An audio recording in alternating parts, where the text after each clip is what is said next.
Salam, hər vaxtınız xeyirli olsun. Bugün sizlər üçün xüsusi bir reseptim var.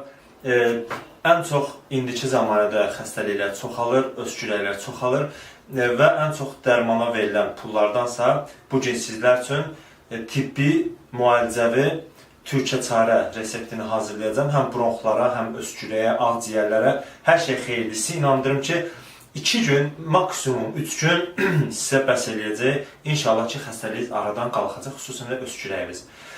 Reseptimizdə olan məhsullar hamının evində tapılan məhsullardır. Keçək reseptə hazırlanmasına. Bizə lazım olan məhsullar çay qaşığının ucunda biraz darçındır, azca kərə yağıdır. Darçın qızışdırır bədəni, iltihabı çıxarır, kərə yağıdır, yumşaldır, sarkök lazım olacaq. Bir ədəd yumurtanın sarısı lazım olacaq, bal lazım olacaq və qaynar süd. Siz bunu balaca qazancada da hazırlaya bilərsiniz. Məndə süd isti deyənə sizlər üçün təqdimat üçün göstərirəm. Birinci növbədə yağı atırıq qaynar südün içinə ki, yağ burada ərisin, həmli olsun. Bir ədəd yumurtanın sarısını götürürəm.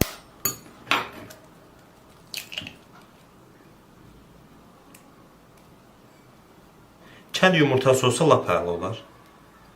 Bu da kənd yumurtasıdır.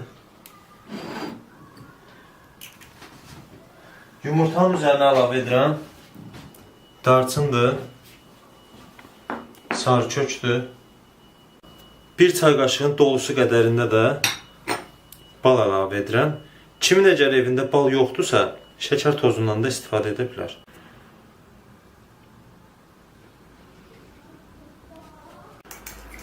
Bunları bir yerdə belə açırıq.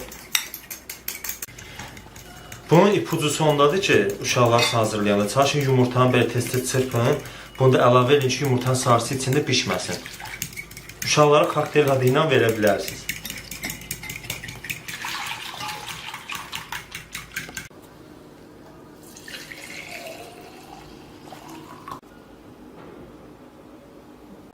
Türkçə çarə üsulumuz hazır oldu. Gördüyünüz kimi, uşaqlara dediyim kimi kokteyl adı ilə verə bilərsiniz. Onu qeyd edim ki, axşam yatmamışdan əvvəl bunu içirsiniz. Bronxlarınızda olan bütün iltihabları hamısını səhər gətirəcək. Üzərindən sudur, yeməkdir, gecə 3-də durdu marjini xaldayan xatsın, elə söhbət olmasın.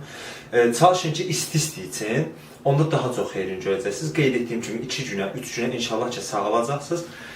Bunun xeyrini də görəndən sonra mənə dua eləyərsiniz inşallah. Bu dəfə videoyu like istəmirəm, dua eləyərsiniz. Bir də onu qeyd edim ki, kimin bronxlarında çat varsa, o çatları belə birləşdirir. Hər kəsə nuş olsun, Allah hər kəsə şəfa versin. Sağ olun dostlar. Dodu zordur ya.